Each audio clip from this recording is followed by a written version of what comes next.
प्रज्ञा studio present. संतों के आने से कार्य सिद्ध हो जाता है और यहाँ हम देख रहे हैं कि संतों का आगमन बराबर हो रहा है। पूज्य महाराज श्री का सानिध्य हमें आपको सभी को मिल रहा है। आप लोग तालियां बजाएं।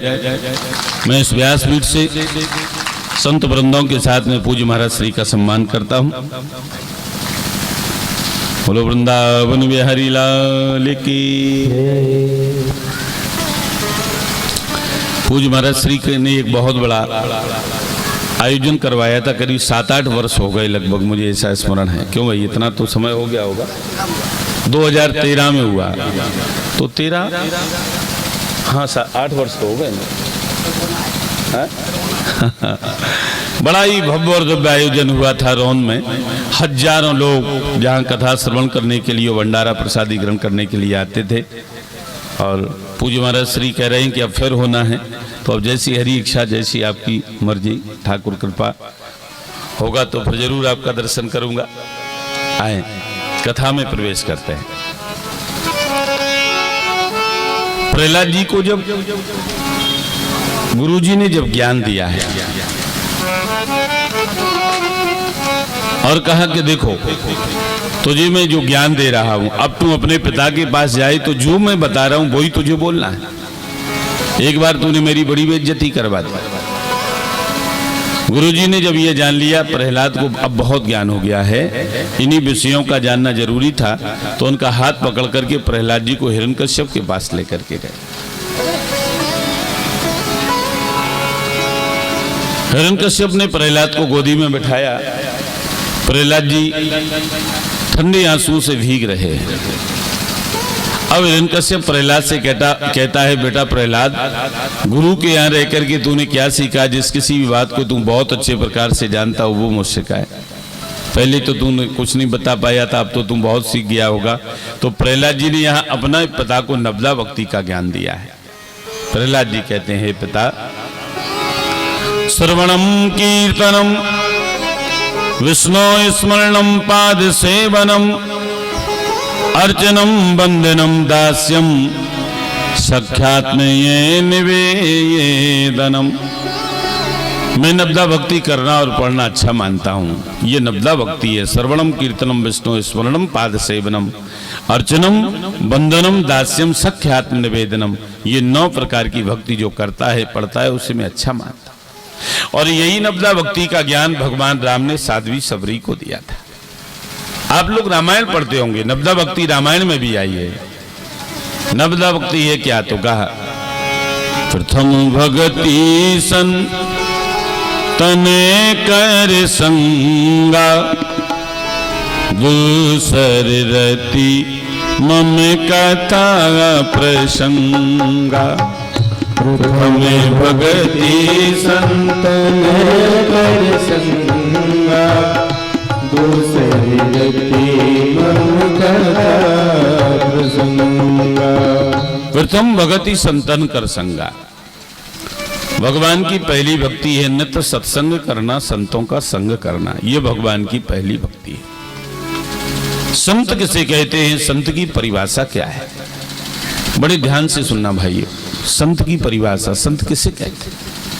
पहला, जिसका तन चलता रहे पर मन स्थिर रहे वो संत है। जिसका तन चलता रहे पर मन स्थिर रहे वो संत है। दूसरा, जिसका जीवन गतिशील हो पर उसकी दिशा सही हो तो वो संत है। जो तुम्हें अंधकार से प्रकाश में लाके खड़ा कर दे वो संत है। जो गरीब को, अमीर को एक दृष्टि से देखता हो वो संत है। जो अति से अति सहन करता हो वो संत है।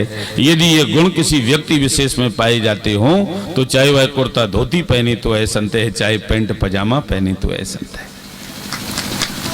संत जो होता है वो वस्त्रों से नहीं होता है, विचारों से होता है। यदि पीले वस्त्र पहनने से, भगवा वस्त्र पहनने से कोई संत बनता तो कितना आसान होता। संत बनना कितना आसान हो जाता। 50 पैसे की जोगिया रंग की पुड़िया लेकर के वस्त्रों को रंग के पहन के कोई भी महात्मा बन जाता। पर महात्मा वस्त्रों से नहीं, महात्मा विचारों से होता है। कितना त्याग करना होता है महात्मा बनने के लिए। घर परिवार सब कुछ छोड़ना होगा। जिसने क्रोध को जीता हो, जिसने काम को जीता हो, जो सबकी भलाई चाहता हो, जिसकी अवैध दृष्टि हो, वो संत होता है।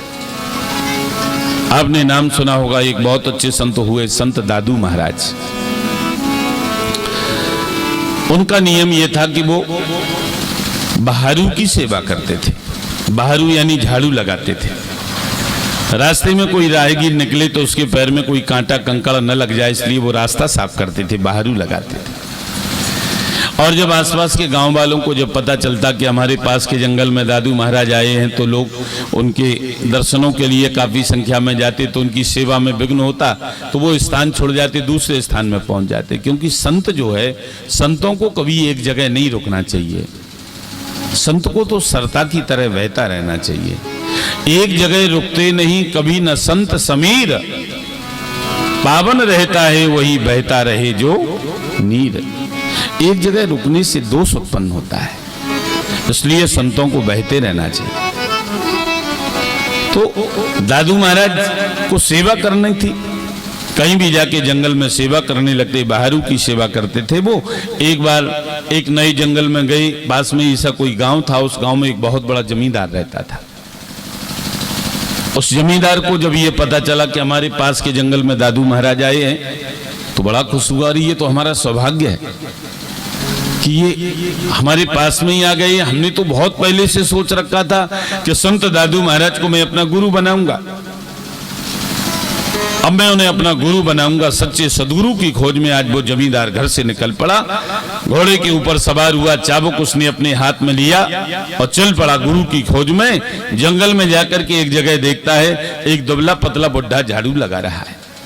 वहां जाके जमींदार ने पूछा, क्यों भैया, इस जंगल में एक बहुत अच्छे संत जी आए हैं, कहाँ रहते हैं? तो संत जो होते हैं वो अपने को संत नहीं मानते हैं। वो कहने लगे, भैया हमें तो पता नहीं वो संत जी कहाँ रहते हैं। जमींदार ने सोचा उस बुड्ढे को सब कुछ पता है, लेकिन बता नहीं रहा। हाथ में चाबुक लिए था, 4-5 उनकी पीठ में छोड़ दी। बेचारे मूर्छित हो गए, गिर गए। कुछ समय बाद लकड़हारे उस रास्ते से निकले, तो लकड़हारों से जमींदार ने पूछा, इस जंगल में संत दादू महाराज आए हैं, वो कहाँ रहते हैं? तो लकड़हारे कहने लगे, यही तो दादू महाराज है। तो जमींदार उनके चरणों में गिर गया, क्षमा मांगने लगा, कहने लगा, महाराज मुझे क्षमा कर दो, मैं तो आपको अपना गुरु बनाने के लिए आया था। मुझसे इतना बड़ा अपराध हो गया कि मैंने आपके शरीर में 4-5 चाबुक छोड़ दिए। आप मुझे क्षमा कर दीजिए, मैं तो आपको अपना गुरु बनाने के लिए आया, आपको पहचान नहीं पाया और आप में चाबुक छोड़ दिए। तो संत जी ने बड़ा सुंदर उत्तर दिया। वो संत जी कहते हैं, अरे भैया, जब कोई व्यक्ति बाजार जाता है, बड़े ध्यान से सुनने की बात है ये। संत जी कहते हैं, अरे भैया, जब कोई व्यक्ति बाजार जाता है, 2-4 आने की मटकी खरीदता है, तो चारों तरफ से ठोक बजा करके लेता है ना। 2-4 आने की मटकी को चारों तरफ से ठोक बजा करके लेता है। और यदि तूने गुरु की परीक्षा के लिए गुरु में 4-5 चाबुक छोड़ दिए तो क्या हो गया? संत ऐसे होते, ऐसे संतों का संग करने से भक्ति की प्राप्ति होती। प्रथम भगति संतन कर संगा, पहली भक्ति है संतों का संग करो। दूसर रति मम कथा प्रसंगा। आप लोग ये जो श्रीमद् भागवत कथामृतपान कर रहे हैं, भगवान की कथा श्रवण करना, ये भगवान की दूसरी भक्ति है। तीसरी भक्ति क्या है? तो बताया, गुरुपद पंकज सेवा, तीसर भक्ति अमान। गुरु के चरणों की सेवा करना, यह भगवान की तीसरी भक्ति है। गुरु मनुष्य नहीं होता है, गुरु एक तत्व है। गुरु कमजोर हो सकता है, लेकिन गुरु पद कभी कमजोर नहीं होता है। परमात्मा से संबंध जोड़ने वाला एक गुरु ही होता है। गुरु के बारे में तो ऐसा लग दिया, यदि परमात्मा रूठ जाता है तो रूठे हुए परमात्मा को मनाने के लिए आप गुरु की शरण में चले जाएं, रूठा हुआ परमात्मा मान जाएगा। और यदि गुरु जी रूठ जाएं तो कहीं भी चले जाओ, कोई फायदा नहीं निकलने का, क्योंकि गुरु का स्थान सर्वोपरि है, सबसे ऊंचा होता है। आपने नाम सुना होगा कर्माबाई का। एक वक्ता हुई है कर्माबाई। कर्माबाई की खिचड़ी बहुत प्रसिद्ध थी, और जब वो खिचड़ी बना के थाल परोस के भगवान के सामने रखती तो भगवान सिंहासन से उतर करके उसकी खिचड़ी को अपने हाथों से खाता। लोगों ने कर्माबाई से पूछा, कर्माबाई तुम अपनी खिचड़ी में ऐसा कौन सा मसाला डालती है जिसकी वजह से गोविंद प्रसन्न होकर के तेरी खिचड़ी को खाता है? मैंने कई बार बहुत अच्छे प्रकार से खिचड़ी बनाई, खूब घी डाल दिया, लेकिन कभी ऐसा नहीं हुआ कि भगवान ने एक ग्रास भी लिया हो। पर तुम अपनी खिचड़ी में ऐसा कौन सा मसाला डालती है जिससे परमात्मा प्रसन्न होकर के तेरी खिचड़ी को खाता है? तो कर्माबाई ने बड़ा सुंदर उत्तर दिया। कर्माबाई कहने लगी, मेरे पास में ऐसा कोई मसाला नहीं है, मैं तो बस एक ही काम करती हूँ, जब खिचड़ी बनाती हूँ तो खिचड़ी बनाते समय अपने गुरु की चरण की थोड़ी सी रज उस खिचड़ी में डाल देती, इसलिए मेरा परमात्मा, मेरा गोविंद, मेरा ठाकुर प्रसन्न होकर के उस खिचड़ी। तो गुरुपद पंकज सेवा तीसर भक्ति अमान। गुरु के चरणों की सेवा करना यह भगवान की तीसरी भक्ति है। अच्छा, सदगुरु कैसे कहते हैं? आप लोग रामायण पढ़ते होंगे, रामायण में एक श्लोक आया है, वंदे बोधमयम नित्यम गुरुम शंकर रूपणम। आया, वंदे बोधमयम नित्यम गुरुम शंकर रूपम। भगवान शंकर को सदगुरु माना है। सदगुरु कौन है? सच्चा सदगुरु वो है जो ये कह सके, जो अपनी वाणी से कम आचरण से ज्यादा उपदेश करता हो, वही सच्चा सदगुरु है। सच्चा सदगुरु वो है जो ये कह सके, my life is my message, यानी मेरा जीवन ही मेरा संदेश है। कहने की जरूरत नहीं होती है भाई, जिसके आचरण से हमें शिक्षा मिलती है वही हमारा गुरु है, सच्चा सदगुरु है। इसलिए सदगुरु के बारे में लिखा है कि सदगुरु समाज का पथ प्रदर्शक होता है, इसलिए उसका आचरण अच्छा होना चाहिए, चरित्र अच्छा होना चाहिए। सदगुरु हो, धर्म गुरु हो, वक्ता हो, संत हो, यहां चरित्र की प्रधानता है।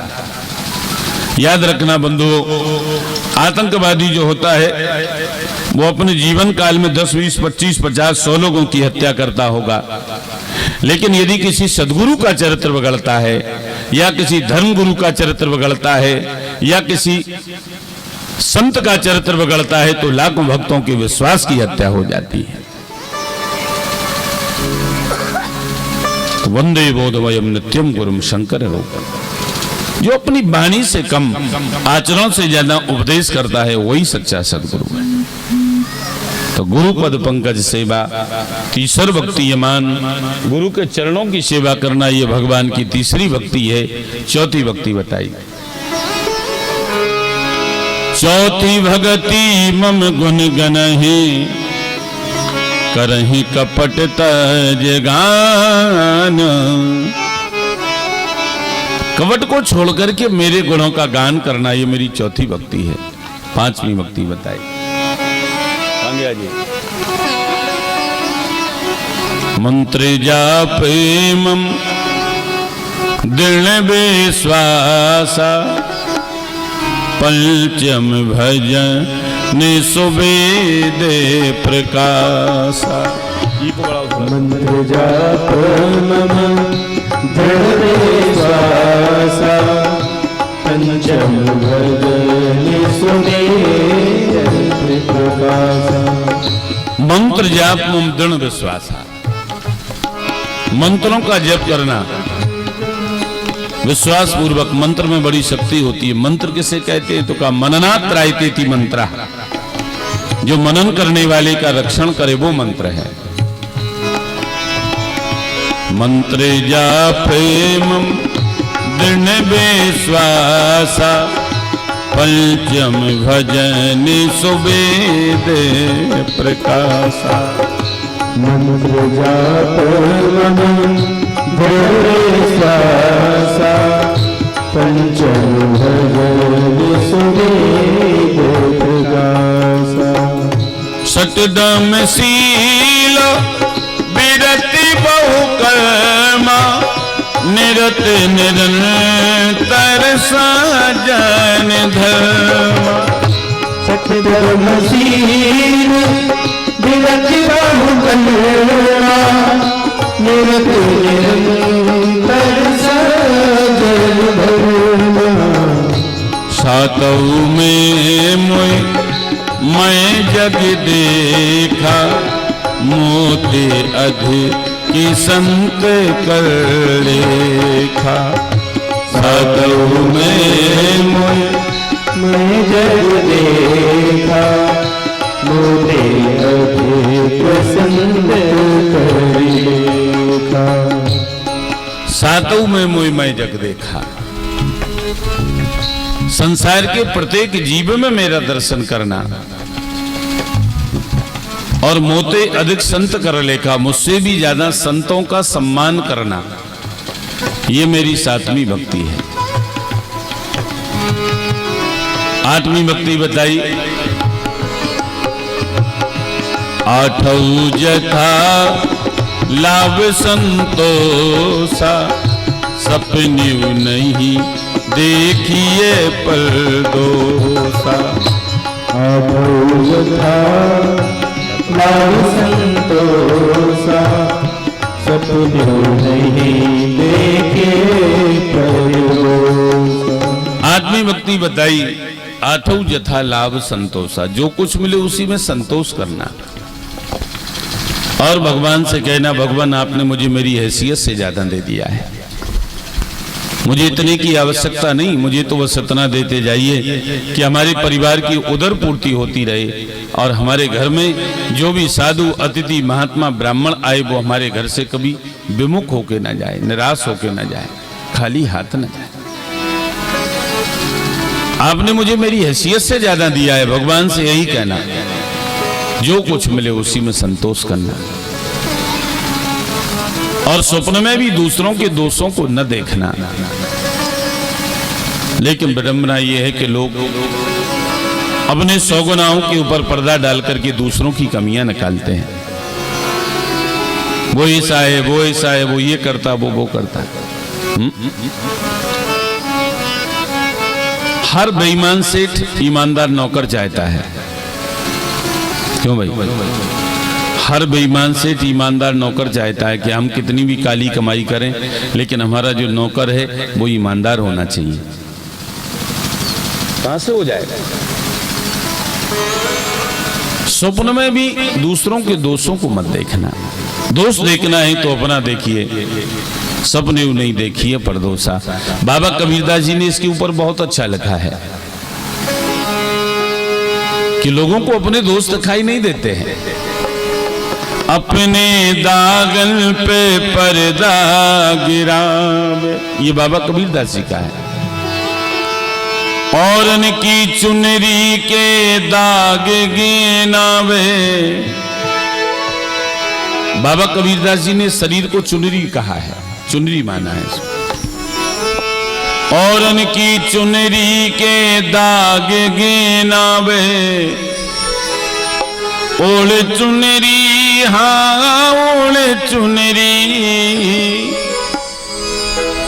यहाँ वहाँ यूं ही मत छोड़ चुनरी, ये है नैहर की,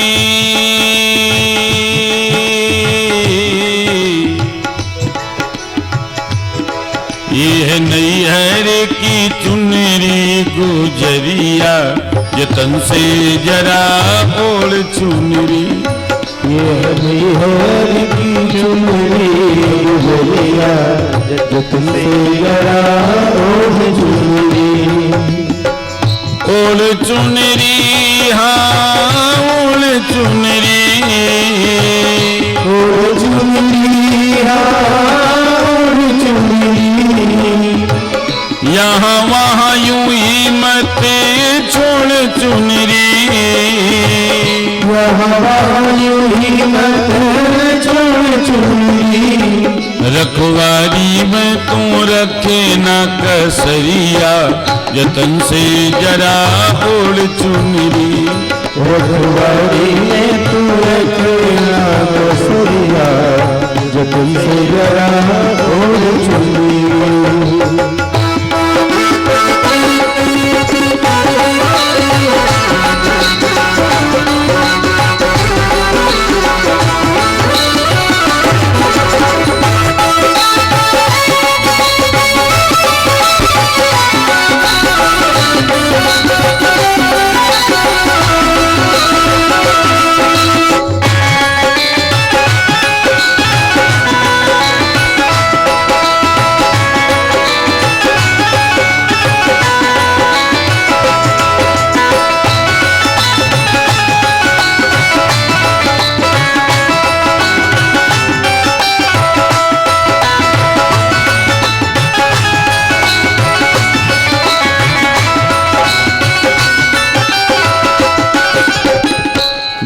बाबुल तोरा सयाना है बुनकर, बाबुल तोरा सयाना है बुनकर, चुनरी में धागे लगाए चुन चुन कर, चुनरी में धागे लगाए चुन चुन कर।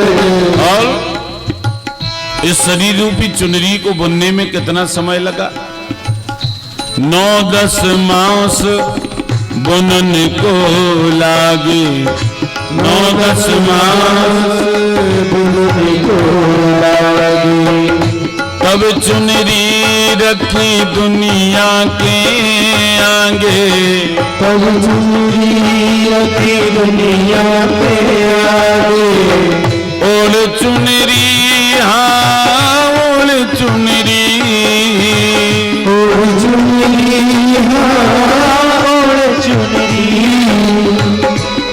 किसी भूमि गई किसी को न खबरिया, जतन से जरा ओढ़ चुनरी। कैसे भूमि गई किसी को ना खबरिया, जतन से जरा ओढ़ चुनरी।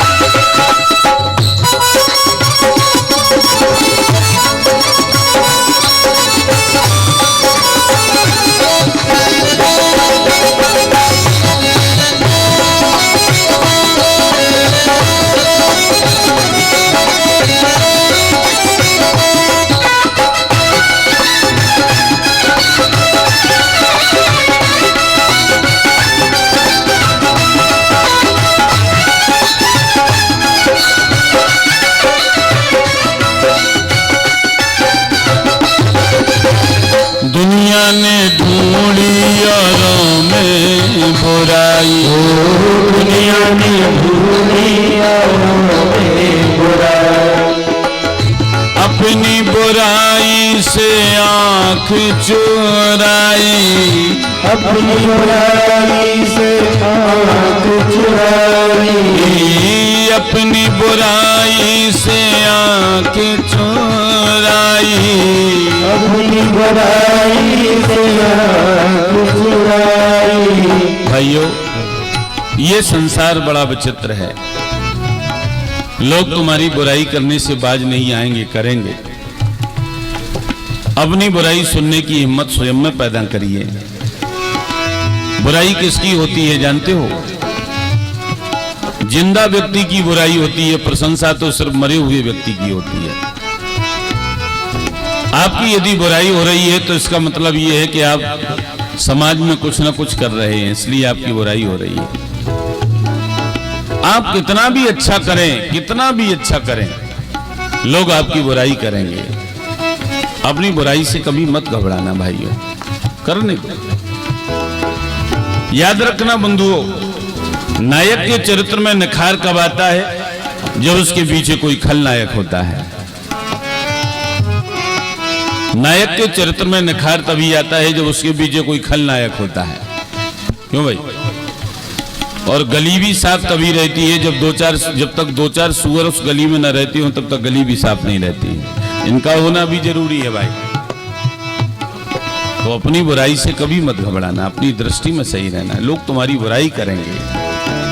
ये संसार बड़ा विचित्र है। राम जी को नहीं छोड़ा लोगों ने, हम और आप क्या चीज हैं भाई? अपने दागन पे पर्दा गिलावे, अपने दागन पे पर्दा गिरावे। औरन की चुनरी के दाग गिनावे, औरन की चुनरी के दाग गिनावे। ओढ़ चुनरी हाँ ओढ़ चुनरी, ओढ़ चुनरी हाँ ओढ़ चुनरी। घर में इसे करना, कहीं दुनिया उठाए ना उंगरिया, जतन से जरा ओढ़ चुनरी। कोई दुनिया उठाए ना उंगरिया, जतन से जरा ओढ़ चुनरी।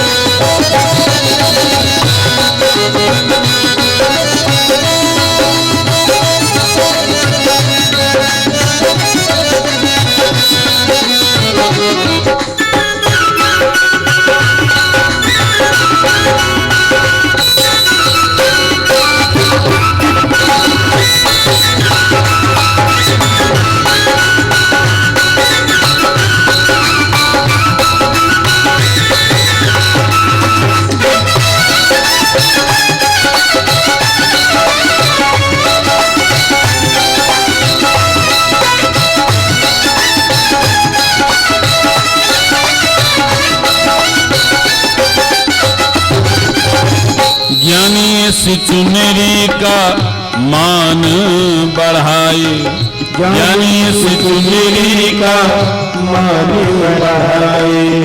ज्ञानी व्यक्ति जो होता है, जो शरीर की कीमत समझता है, इस शरीर को अच्छे कामों में लगाता है, सत्कर्मों में लगाता है, भजन पूजन में लगाता है, व्यसनों से मुक्त रखता है, ज्ञानी व्यक्ति जो होता है। और मूर्ख व्यक्ति जो होता है, जो शरीर की कीमत नहीं समझता है, उसे ये शरीर को गलत कामों में लगा देता है, व्यसनों में लगा देता है। मूर्ख मैली कर माटी में मिलाए, मूर्ख मैली कर माटी में मिलाए। दास कबीरा ने ऐसी ओढ़ी, दास कबीरा ने ऐसी ओढ़ी।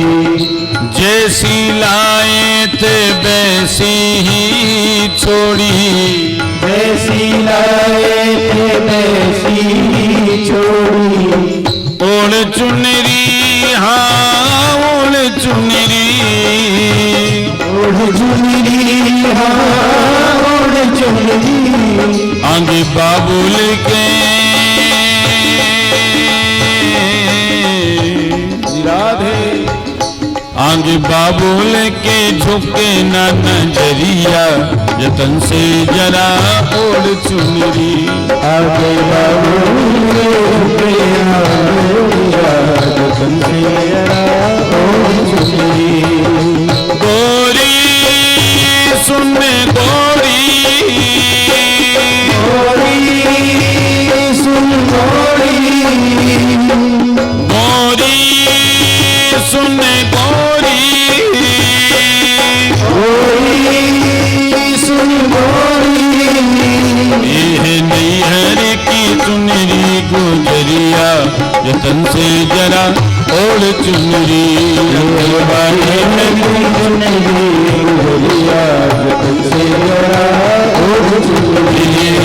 जतन से जरा ओढ़ चुनरी, जतन से जरा ओढ़ चुनरी, जतन से जरा ओढ़ चुनरी। आठों जथा लाभ संतोषा, जो कुछ मिले उसी में संतोष करना और भगवान से कहना, भगवान मुझे आपने मेरी हैसियत से ज्यादा दिया है। सुखी रहोगे आप। हमेशा अपने नीचे देख के चलना, ऊपर मत देखना। नीचे देखोगे तो सुखी रहोगे। आपको लगेगा कि हमसे नीचे भी कई लोग जीवन निर्वाह कर रहे हैं, हम उनसे बहुत अच्छे हैं।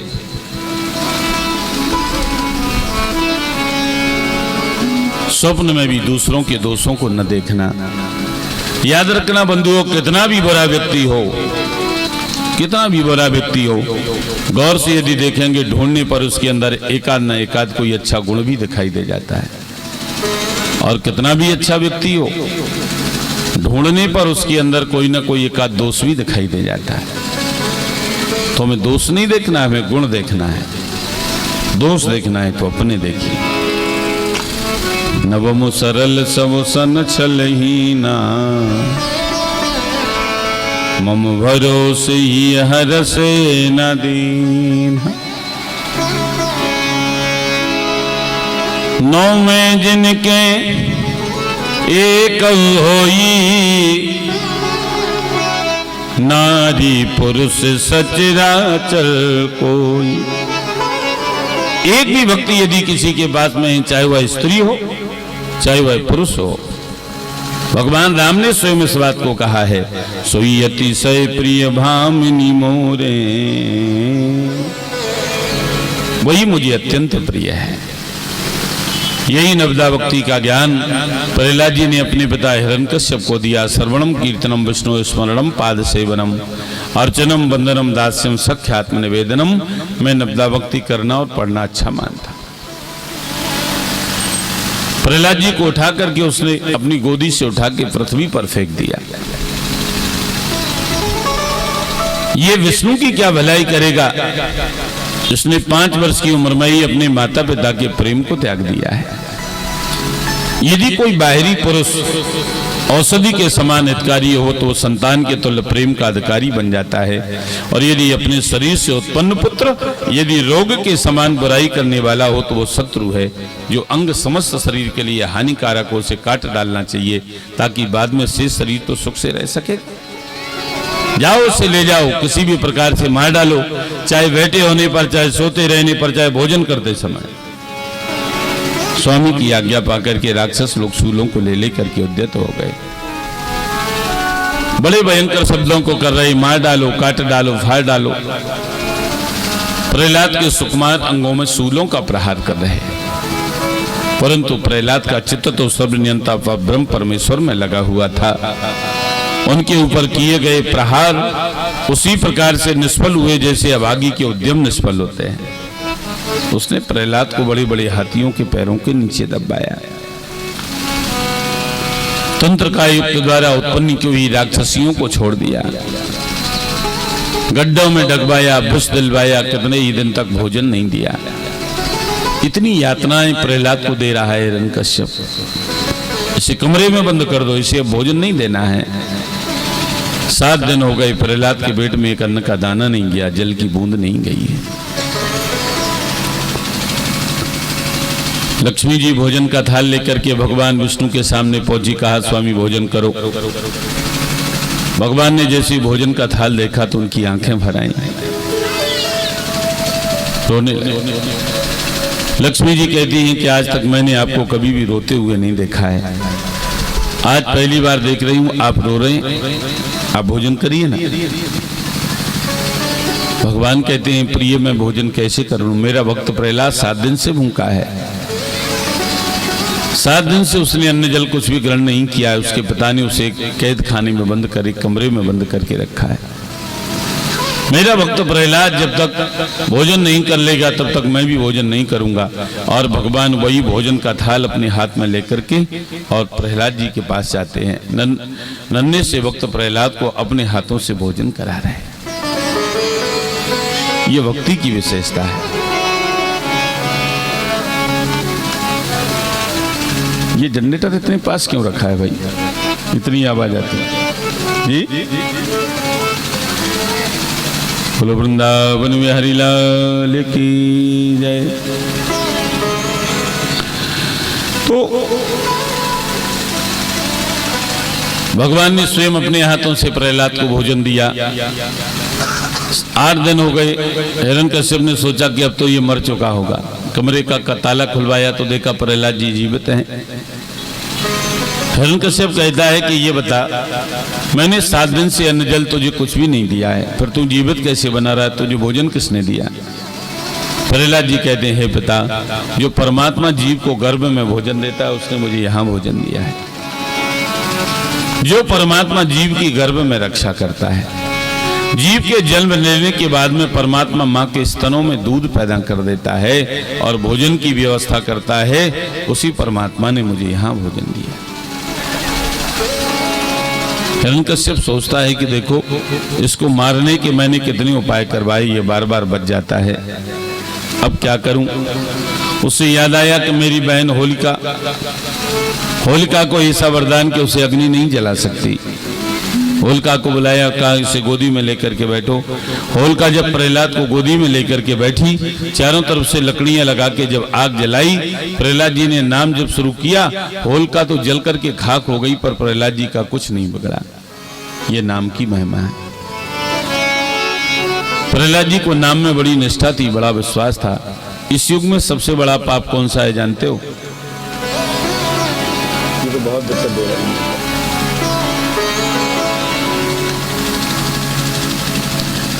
इस युग में सबसे बड़ा पाप कौन सा है? इस युग में सबसे बड़ा पाप है ईश्वर के नाम के प्रति निष्ठा का अभाव। यही सबसे बड़ा पाप है। कलयुग में स्वरूप सेवा इतनी फलदायी नहीं है जितनी कि नाम सेवा प्रधान है। नाम की बड़ी महिमा है, नाम की महिमा है। एक कबूतर और कबूतरी एक वृक्ष के डाल के ऊपर बैठे हुए थे। एक बहेलिया आया, बहेलिये ने धनुष के ऊपर बाण चढ़ाया, निशाना सीधा कबूतर के ऊपर साध दिया। कबूतर ने जैसे ही देखा कि बहेलिये ने हमारे ऊपर निशाना साध दिया है, कबूतर कबूतरी से कहता है चलो उड़ चलते हैं। जैसे ही वो उड़ने वाला था और उसने ऊपर की ओर देखा तो ऊपर बाज पक्षी मंडरा रहा था। कबूतर वहीं बैठा रह गया। उसने सोचा कि बैठा रहूं तो मरना है, इस बाज बहेलिये के द्वारा, और उड़कर के ऊपर जाऊंगा तो मरना है बाज पक्षी के द्वारा। मरना तो निश्चित हो गया। कहते हैं कि मरते समय जो भगवान का नाम लेता है उसकी मुक्ति हो जाती है। चलो 2 बार भगवान का नाम लेते हैं। कबूतर और कबूतरी ने जैसे ही भगवान का नाम लेना शुरू किया तो क्या हुआ कि एक सर्प निकला। सर्प ने बहेलिये के पैर में डस लिया। जैसे ही बहेलिये के पैर में सर्प ने डसा तो जो धनुष के ऊपर बाण चढ़ाया था वो उसके हाथ से छूट गया, उसका निशाना चूक गया। वो बाण कबूतर कबूतरी में न लग करके जो ऊपर बाज पक्षी मंडरा रहा था उसमें जाकर के लगा। इधर बहेलिया भी समाप्त हो गया, ऊपर बाज पक्षी भी समाप्त हो गया। नाम जप के प्रभाव से कबूतर और कबूतरी दोनों बच गए। ये नाम की महिमा है। प्रहलाद जी को नाम में बड़ी निष्ठा थी। हिरण्यकश्यप सोचता है कि मैं क्या करूं। गुरु जी कहने लगे आप मुझे थोड़ा सा समय और दो। इस समय हमारे पिताजी शुक्राचार्य जी नहीं है, वो आ जाएंगे, सारी बात बन जाएगी। तब तक हम इसे बांध करके रखेंगे वरुण की पासों से। हाँ, इसे बांध के रखो और इसी शिक्षा दो जो ग्रस्त राजों के योग्य है। का ठीक है, प्रहलाद जी को बांध दिया है। प्रहलाद जी बंधे हुए बैठे हैं, पर पुष्प जो होता है वो अपनी सुगंधी छोड़ता है। पुष्प का स्वभाव है सुगंध छोड़ना। आपके घर में कोई खुशबूदार फूल वाला कोई वृक्ष लगा है, पेड़ लगा है, अब उसका स्वभाव है खुशबू छोड़ना। यदि आप ये सोचें कि ये खुशबू जो है, फूल की खुशबू सर मुझे ही मिले, हमारे पड़ोसी के घर में न जाए, तो क्या ये हो सकता है? नहीं हो सकता। पड़ोसी के घर में भी जाएगी वो, क्योंकि पुष्प का स्वभाव सुगंधी छोड़ना। जहां तक उसकी रेंज होती है जाएगी वो। आप कितना भी चाहें कि ये न जाए, बाहर न जाए, लेकिन नहीं रोक पाएंगे आप उसे। तो पुष्प जो होता है वो सुगंध छोड़ता है। प्रहलाद जी वो घेरे हुए, उनके साथी जो बैठे हुए हैं, तो प्रहलाद जी उनसे ज्ञान की बातें करते हैं अपने साथियों से। प्रहलाद जी घिरे हुए बैठे हैं, बंधे हुए बैठे हैं, और वो अपने साथियों से ज्ञान की बातें कर रहे हैं। हे दैत्यबाल को, मेरे वचन पर श्रद्धा करोगे तो ये ज्ञान तुम्हें भी प्राप्त हो जाए। कहते हैं कौमार्य आचरेत प्राज्ञो धर्मान भगवतानि हो। जय।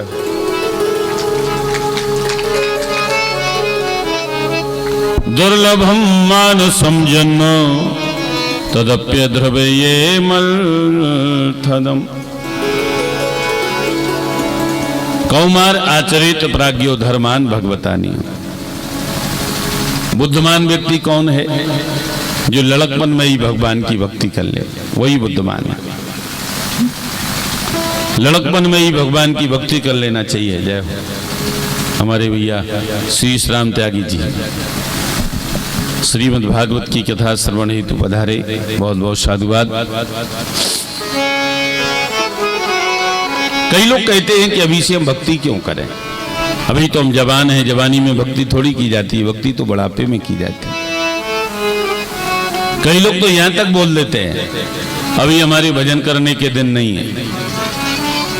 अरे भाई, भजन करने के दिन तो अभी हैं। यदि आप ये सोचते हो कि वृद्धावस्था में हम भगवान की भक्ति करें, भजन करें, तो वृद्धावस्था में भजन नहीं होता है, भक्ति नहीं होती है। वृद्धावस्था में तो मानव के शरीर की ये स्थिति हो जाती है, शरीर में जब शक्ति नहीं रहती है तो भक्ति कहां से होगी। वृद्धावस्था में तो ये स्थिति हो जाती है मनुष्य की, क्या कि नाक से बहेगा नाला, हमेशा जुकाम ही बना रहेगा। आंख में ये पड़ेगा जाला, आंखों से दिखाई नहीं देगा। लाठी से पड़ेगा पाला जरा जिंदगानी में, बिना लाठी के सहारे से चल नहीं पाओगे, कमर झुक जाएगी। लाठी से पड़ेगा पाला जरा जिंदगानी में, पड़े पड़े वस्त्रों पे करोगे ये मलमूत्र त्याग, और तुम्हारी चारपाई के नीचे एक राग का भरा हुआ तसल रखा होगा। थूकते रहोगे तुम सदा पी के दानी में, शक्ति ना रहेगी तो भक्ति करोगे कहां से। जब शरीर में शक्ति नहीं रहेगी तो भक्ति कैसे करोगे। इसलिए तुलसी जासो भजन कर लो तुम जवानी में, इसलिए जवानी में ही भगवान का भजन कर लेना चाहिए। अभी से आप थोड़ा थोड़ा करते जाएंगे, भक्ति करते जाएंगे, भजन करते जाएंगे, पूजा करते जाएंगे, तो इसका संग्रह हो जाएगा। बाद में नहीं करेंगे तो चलेगा, यही काम में आ जाएगा। लेकिन ये कभी मत कहो कि अभी तो हम जवान हैं, जवानी में भक्ति नहीं की जाती, भक्ति तो बुढ़ापे में की जाती है। भजन करना तो बूढ़े लोगों का काम है, ये कभी मत कहना भाई। क्योंकि मनुष्य के जीवन का कोई ठिकाना नहीं कि कब मृत्यु आकर के पकड़ ले। मानव का जीवन कैसे निकलता है। जग में जन्मे जब बाल भये, तब ये के रही सुधि भोजन की। बचपन में तो बस बच्चों को यही चिंता रहती है कि हमें भोजन करना है और खेलना है। और जब मनुष्य जवान होता है तब क्या होता है। तन में तरुणाई जबे प्रगति, तब प्रीत रही तरुणी तन की। अपने परिवार की, अपनी पत्नी की, अपने बच्चों की चिंता रहती है जवानी में। और जब मनुष्य वृद्ध होता है तब वृद्ध भयो मन की तृष्णा, वृद्धावस्था में तृष्णा बढ़ जाती है। जितनी चिंता हमें अपने काम की नहीं रहती, इतनी चिंता हमारे घर में जो बुजुर्ग लोग रहते हैं उनको रहती है। दिन भर चिल्लाते रहते हैं, ये नहीं हुआ, वो नहीं हुआ, ये बिगड़ा जा रहा, वो बिगड़ा जा रहा, तुम्हें कोई चिंता ही नहीं दिन भर। बूढ़े लोगों को बड़ी चिंता रहती है, तृष्णा बढ़ जाती है उन्हें। देखो एक बात मैं आपको बताऊं, एक बुढ़ा मरण सैया पर लेटा था, बिल्कुल मरने वाला था। पुत्र उसको घेरे हुए खड़े थे। पुत्रों के सामने वो बुढ़ा क्या कर रहा था, ऐसा हाथ का इशारा कर रहा था। तो पुत्र पूछने लगे, पिताजी क्या कह रहे, कुछ समझ में नहीं आ रहा। गांव के लोग, मोहल्ले के लोग खड़े थे, वो कहने लगे अब तुम्हारे पिताजी जाने वाले हैं, इनका बोल थक गया है, बोल थक गया, अब ये बोल नहीं पा रहे। और ये हाथ का इशारा इसलिए कर रहे हैं इधर कि इधर इन्होंने कहीं धन वन गाल के रखा है, उसके बारे में बताना चाहते हैं आप। अब बोल थक गया तो हाथ का इशारा ही करेंगे और क्या करेंगे, बोल तो पा नहीं रहे। एक काम करो, डॉक्टर के पास चले जाओ, हो सकता है डॉक्टर कोई ऐसी दवा दे दे कि ये बोलने लगे, तो उसका लाभ तुम्हें मिल जाएगा। मोहल्ले वालों ने जब ये कहा तो एक पुत्र दौड़ा दौड़ा डॉक्टर के पास गया। डॉक्टर साहब, मेरे पिताजी की वाणी वृद्ध हो गई, बोल थक गया, आप हमारी उनसे 2 मिनट बात करवा दो, आप जो भी फीस लेंगे हम आपको दे देंगे। डॉक्टर कहने लगा, गारंटी है, मेरी बात करा दूंगा तुम्हारी, लेकिन 200 रुपए लगेंगे, वो भी पहले ले लेंगे, क्योंकि लोग बाद में देने में आनाकानी करते हैं। कहा आप 200 रुपए पकड़िए। डॉक्टर ने 200 रुपए लिए और डॉक्टर घर आया, उस बुढ़े को ऐसी दवा दी, ऐसा इंजेक्शन लगाया कि उस बुढ़े में बोलने की शक्ति आ गई, वो बोलने लगा। तो पुत्र पूछने लगे, पिताजी अब बताओ क्या कह रहे थे, अब बताओ। क्या कहीं धनवन गाड़ के रखा है? बार बार ऐसा हाथ का इशारा कर रही थी, क्या कह रही थी अब बताओ, क्या कहीं धनवन गाड़ के रखा उसके बारे में बताना चाहते हो? पिताजी कहने लगे धनवन गाड़ के कहीं नहीं रखा। फिर पिताजी कहने लगे मेरी आंखों के देखते हुए ये हालत, तो आगे चल के क्या होगा? पुत्र कहने लगे क्यों, क्या हो गया? पिताजी कहने लगे सामने कोने में देखो, जो बछिया खूंटी से बंधी है उसने पूरी झाड़ू चबा ली है। पुत्र कहने लगे मर रही हैं, राम राम नहीं कहते इन्हें, मरते समय झाड़ू दिखाई दे रही। यदि हम ऐसा जानते तो काहे को ऐसा करते? 15 पैसे की झाड़ू के पीछे 200 रुपए का नुकसान हो गया। तो कहने का तात्पर्य मेरा यह है कि वृद्धावस्था में तृष्णा बढ़ जाती। वृद्ध भयो मन की तृष्णा, सब लोग कहें सन की सन की। जब बहुएं नहीं सुनती हैं, बेटे नहीं सुनते हैं, पोते नहीं सुनते हैं, फिर आदमी घबराता है कि मैंने जीवन भर इनके लिए पाप की कमाई की, अपने लिए कुछ नहीं किया। नहीं दान करो नहीं भक्ति करी, रही अंत समय मन की रे। तो मन की मन में ही रह जाती है, फिर होता कुछ नहीं। मनुष्य के जीवन का कोई ठिकाना नहीं कि कब मृत्यु आकर के पकड़। एक सांस के बाद में दूसरी निकले, कोई गारंटी नहीं है भाइयों। मौत को पैसों से नहीं खरीदा जा सकता, मृत्यु को पैसों से नहीं खरीदा जा सकता। मौत को यदि पैसों से खरीदा जाता तो अमीर लोग कभी नहीं मरते, और यदि कोई मर जाता तो वे कहते बेचारा गरीब था इसलिए मर गया। साथ देती नहीं ये किसी का, देती नहीं ये किसी का, क्या भरोसा है से जिंदगी का, क्या भरोसा है से जिंदगी का, क्या भरोसा है से जिंदगी का। साथ देती नहीं ये किसी का, क्या भरोसा इस जिंदगी का, क्या भरोसा है इस जिंदगी का, क्या भरोसा इस जिंदगी का।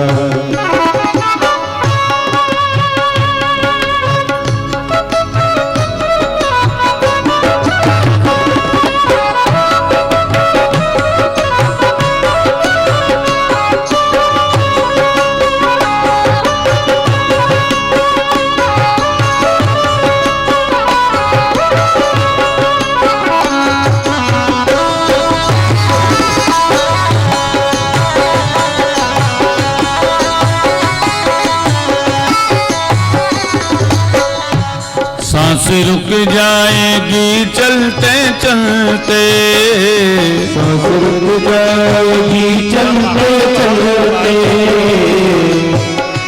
सम्मा बुझ जाएगी जलते जलते, सम्मा बुझ जाएगी जलते जलते, दम निकल जाएगा, दम निकल जाएगा, दम निकल जाएगा, दम निकल जाएगा, दम निकल जाएगा, दम निकल जाएगा, दम निकल जाएगा, दम निकल जाएगा, दम निकल जाएगा रोशनी का, क्या भरोसा इस जिंदगी का, क्या भरोसा है इस जिंदगी का।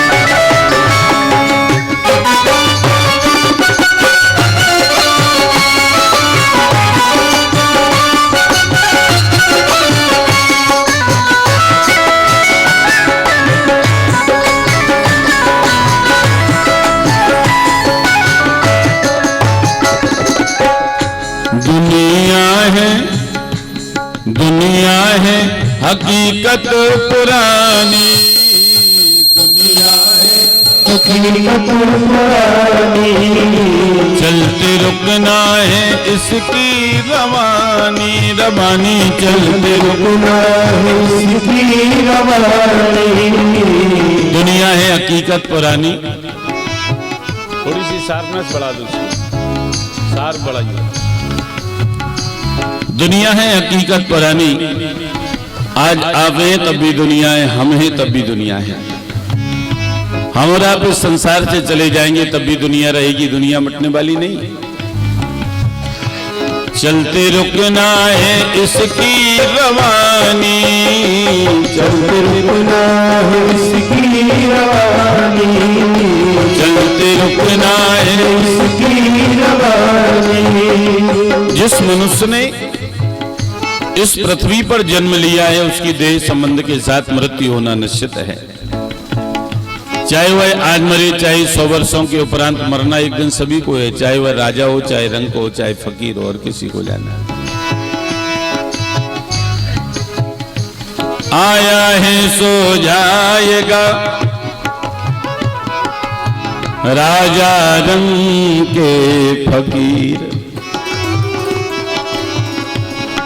आया है सो जाएगा राजा रंग के फकीर। कोई सिंहासन चढ़ चले सो कोई बंधे जंजीर। मौत को दो बातों पर हंसी आती है। वो कौन कौन सी दो बातें हैं? एक डॉक्टर जब ये कहता है चिंता मत करो मैं हूं ना, तब मौत को हंसी आती है। दूसरा, मौत को कब हंसी आती है? जब कोई किसी की अर्थी को देख करके, चिता को देख करके, सब यात्रा को देख करके कहता बेचारा चल बसा, तब मौत को हंसी आती है। अरे भाई, ऐसा कौन व्यक्ति है जो मृत्यु की क्यू में लाइन में न लगा हो? हर किसी को जाना है। चलते रुकना है इसकी रवानी, चलते रुकना है इसकी रवानी। फर्ज पूरा करो, फर्ज पूरा करो, फर्ज पूरा करो, फर्ज पूरा करो, फर्ज पूरा करो बंदगी का, क्या भरोसा है इस जिंदगी का, क्या भरोसा है इस जिंदगी का, क्या भरोसा है इस जिंदगी का। साथ देती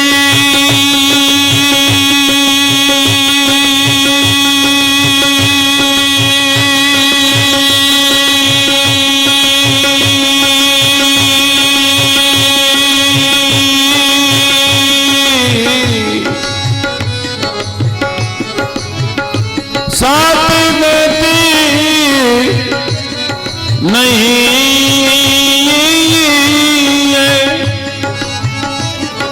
किसी का, किसी का,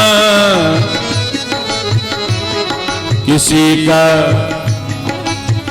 क्या भरोसा है इस जिंदगी का,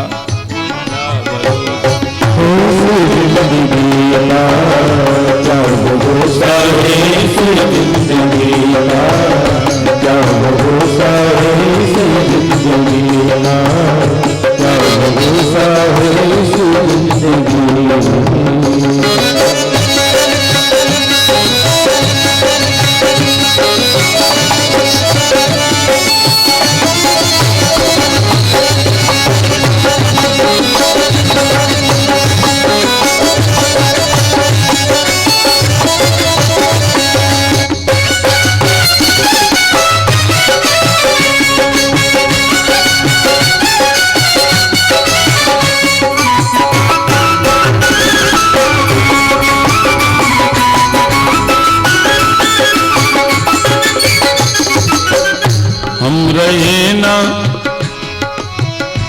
हम रहे ना मोहब्बत रहेगी, हम रहे ना मोहब्बत रहेगी, दास्तां अपनी दुनिया कहेगी, दास्तां अपनी दुनिया कहेगी। हम रहे ना मोहब्बत रहेगी, दास्तां अपनी दुनिया कहेगी। हमारा जन्म कब हुआ, कब हमारा शरीर छूट गया, ये तिथि ये तारीख बहुत कम लोग याद रख पाएंगे, पर हमने संसार में रह करके जो किया वो ज्यादातर लोग याद रखेंगे।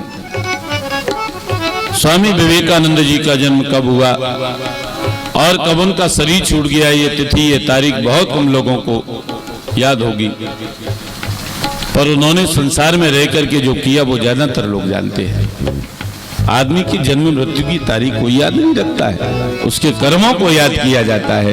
हमने यहाँ रह के क्या किया है, हमारे कर्म कैसे, वो लोग याद रखते हैं। इसीलिए संसार में कुछ नहीं रहता, सिर्फ नाम पड़ा रह जाता है। नाम रह जाएगा, नाम रह जाएगा, नाम रह जाएगा, नाम रह जाएगा, नाम रह जाएगा, नाम रह जाएगा, नाम रह जाएगा, नाम रह जाएगा, नाम रह जाएगा। आदमी का क्या भरोसा है इस जिंदगी का, क्या भरोसा है इस जिंदगी का, साथ बेटी नहीं है किसी का, क्या भरोसा है इस जिंदगी का, क्या भरोसा है इस जिंदगी का, क्या भरोसा है इस, क्या भरोसा है इस, क्या भरोसा है इस जिंदगी का।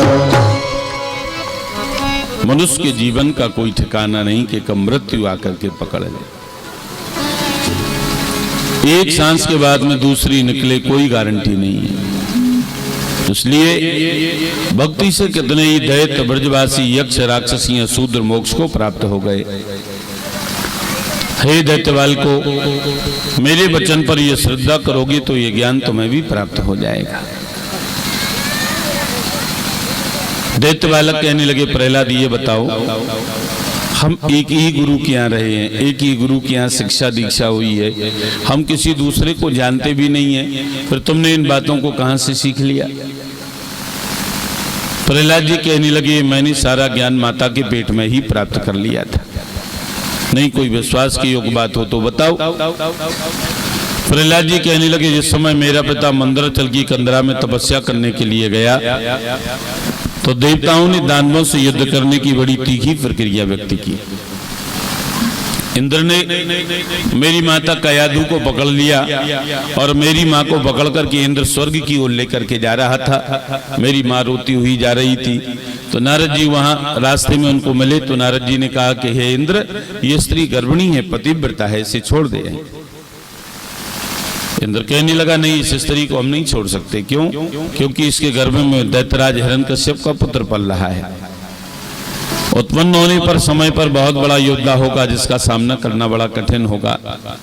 इसलिए इस स्त्री को गर्भ उत्पन्न होने तक अपने यहाँ रखेंगे, जब हमारा काम बन जाएगा तब हम इसे छोड़ देंगे।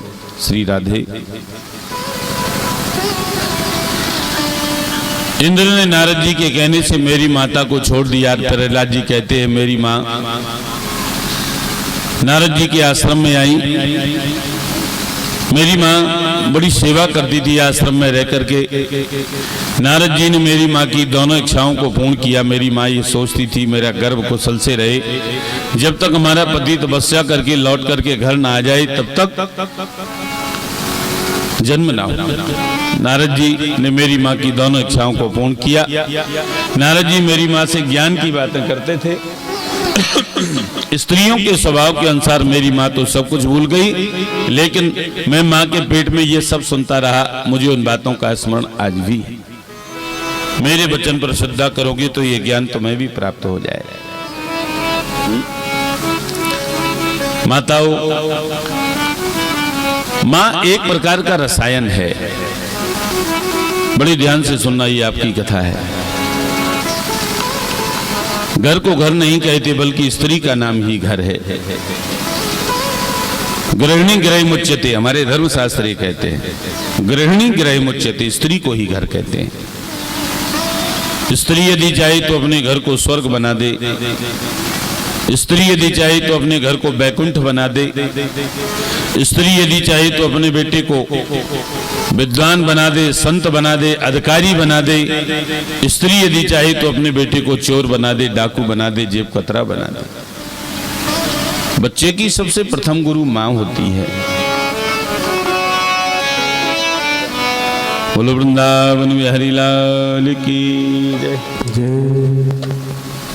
बोलिए राधा रानी की जय। श्री राधे राधे गोविंद गोविंद राधे, राधे राधे गोविंद गोविंद राधे। हमारे अरविंद सिंह जी अस्वार से जो पधारे, अभी कुछ दिन पूर्व बड़ी भव्य और दिव्य कथा अस्वार में करवाई, भागवत कथा श्रवण हेतु। गोविंद हरे गोपाल, हमारे कमलेश दादा कहीं भी आसपास कथा हो तो जरूर पहुंचते हैं वहां, बड़े प्रेमी हैं कथा के। जय जय प्रभु दीन दयाल। और कल्याण सिंह जी चौहान संत वृंदों का सम्मान कर रहे हैं। इस व्यासपीठ से बहुत बहुत साधुवाद, बहुत बहुत धन्यवाद। जय प्रभु दीन दयाल गोविंद हरे गोपाल हरे, गोविंद हरे गोपाल हरे। जय जय प्रभु दीन दयाल, जय जय प्रभु दीन दयाल हरे। जय जय प्रभु दीन दयाल हरे। स्त्री का नाम ही घर है। माँ यदि चाहे तो अपने बेटे को संत बना दे, विद्वान बना दे, अधिकारी बना दे। माँ यदि चाहे तो अपने बेटे को चोर बना दे, डाकू बना दे, जेब कतरा बना दे। बालक की प्रथम गुरु माँ होती है। माताएं कभी ये न सोचें कि मेरा बेटा जब तक स्कूल में रहता है तभी तक अपनी पढ़ाई करता है। नहीं, बच्चा 24 घंटे पाठशाला में रहता है। वो देखता है कि मेरी माँ क्या कर रही है, मेरे घर वाले क्या कर रहे हैं, मेरे पिताजी क्या कर रहे हैं। इसलिए बालकों के सामने कभी भी अनुचित शब्दों का प्रयोग नहीं करना चाहिए। मैं ये मानता हूं कि बच्चा जैसा घर में देखता है वैसे ही उसके संस्कार बनते हैं, वैसा ही करता है। जन्म से लेकर के 12-14 वर्ष की उम्र ऐसी होती है कि सबसे ज्यादा बच्चा इसी उम्र में सीखता है। ये मैं स्वयं का अनुभव बता रहा हूं। बचपन में मैंने जो सीखा, हमें लगता है हम जीवन पर्यंत वो कभी नहीं भूल सकते। और अब बहुत प्रयास करता हूं, सीखता हूं, लेकिन नहीं सीख पाता हूं। तो बचपन में जो बच्चों की बुद्धि होती है ये बड़ी विलक्षण होती है, बहुत जल्दी सीखते हैं बच्चे।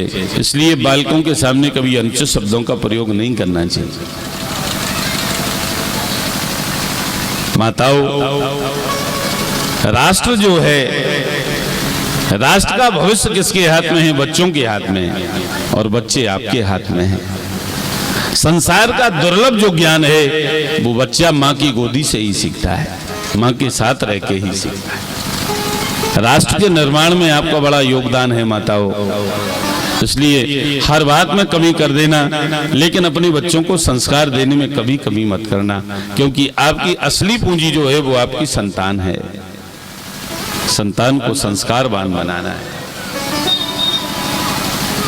कितना अच्छा लगता है जब हम घरों में जाते हैं तो लोग कहते हैं महाराज ये हमारा पोता है, गायत्री मंत्र बोलता है, ये महामृत्युंजय मंत्र बोलता है, रामायण की चौपाइयाँ बोलता है, हनुमान चालीसा की चौपाइयाँ बोलता है। जिनके घरों में बच्चों को संस्कार दिए जाते हैं उनके बच्चे गायत्री मंत्र बोलते हैं, भद्र सूक्त बोलते हैं, रामायण की चौपाइयाँ बोलते हैं। और जिनके घरों में गालियों का प्रयोग होता है, बच्चों को संस्कार नहीं दिए जाते, उनके बच्चे ऐसी भद्दी भद्दी गालियां बकते हैं कि उनको सुनने में शर्म आती है। तो माहौल का सबसे ज्यादा असर होता है बच्चे के ऊपर। इस बात का प्रमाण है प्रहलाद जी ने मां के पेट में ही सब कुछ सीख लिया था। एक जगह में कथा करने के लिए गया, जिसकी यहाँ कथा हो रही थी उसी का बच्चा होगा, कक्षा 5वीं या 6वीं में पढ़ता होगा।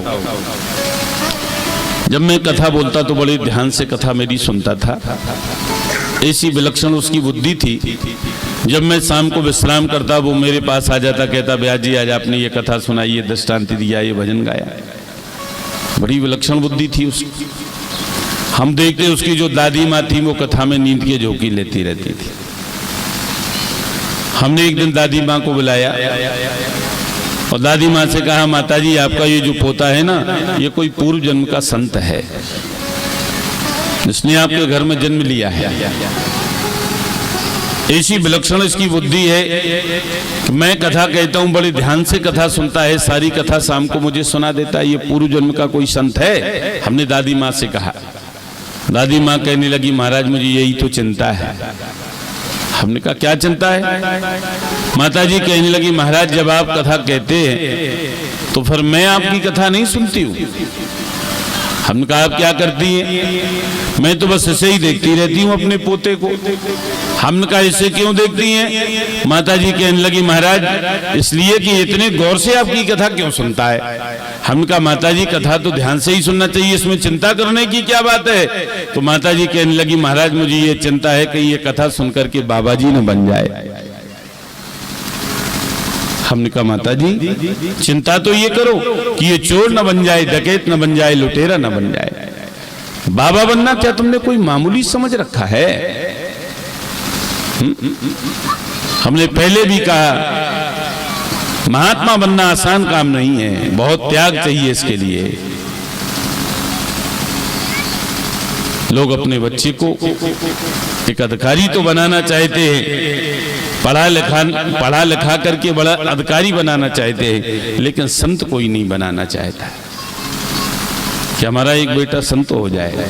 नहीं, कोई नहीं चाहता है, क्योंकि संत बनाए नहीं जाते, वो तो बन के आते हैं। संतों का जीवन जो है ये अपने लिए नहीं होता है, समाज के लिए, राष्ट्र के, देश के हित के लिए जीते हैं संत।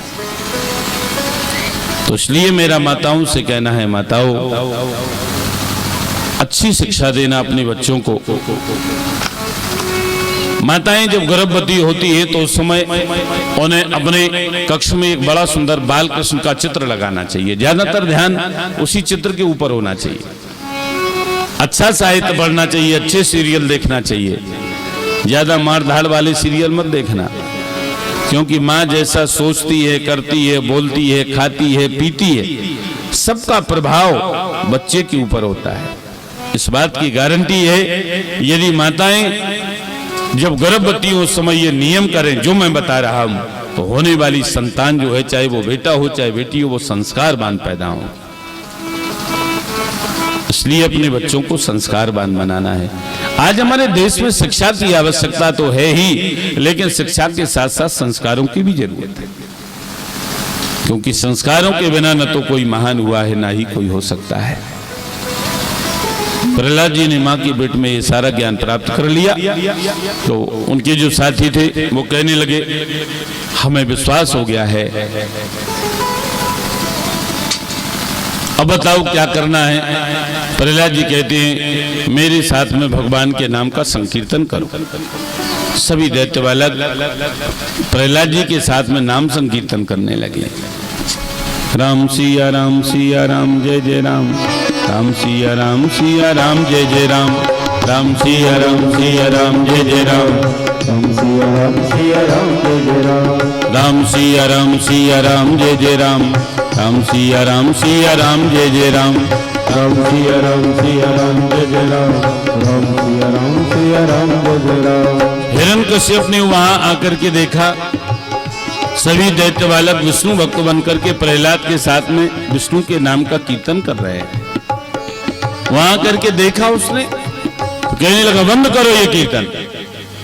जितने भी दैत्य बालक थे सब बंद हो गए, चुप हो गए। जब हिरण्यकश्यप ने ये कह दिया तो फिर किसकी हिम्मत की वो एक शब्द भी निकाल जाए। हे दुर्बल मंदात्मम कुल भेद करा दमो, हे कुल में फूट डालने वाले नीच, किसकी आज्ञा से तूने मेरी आज्ञा को नहीं माना। देख आज मैं तुझे यमराज के घर भेजता हूँ, देखता हूँ तुझे कौन बचाता है। प्रहलाद जी कहने लगे वही परमात्मा मेरा बल है। अरे मंदभाग, मुझसे अतिरिक्त वो कौन है जिसे तू जगदीश्वर कहता है? तेरा परमात्मा है कहाँ? प्रहलाद जी कहने लगे सब जगह है। पैनी तलवार निकाली, इस तलवार में तेरा परमा, हाँ तलवार में। इस गदा में तेरा परमा, हाँ गदा में भी। इस खम्भे में तेरा परमा, हाँ खम्भे में भी। तो दिखाई क्यों नहीं देता? तुझ व्यर्थ बकने वाले के सर को मैं धड़ से अलग करता हूँ, ये कहकर के अपने पुत्र को दुर्वचनों से क्लेश करके खंग लेकर के सिंहासन से उतर पड़ा और उसने अपने मुक्के का परास्तंभ में किया। ऐसा भयानक शब्द हुआ तो ब्रह्मांड सब हिलने और उस में से एक विचित्र प्राणी निकलता हुआ दिखाई दिया। आधा स्वरूप नर का, आधा स्वरूप सिंह का। उसके सामने एक भयानक नरसिंह आकर के खड़ा हो गया। बोलिए नरसिंह भगवान की।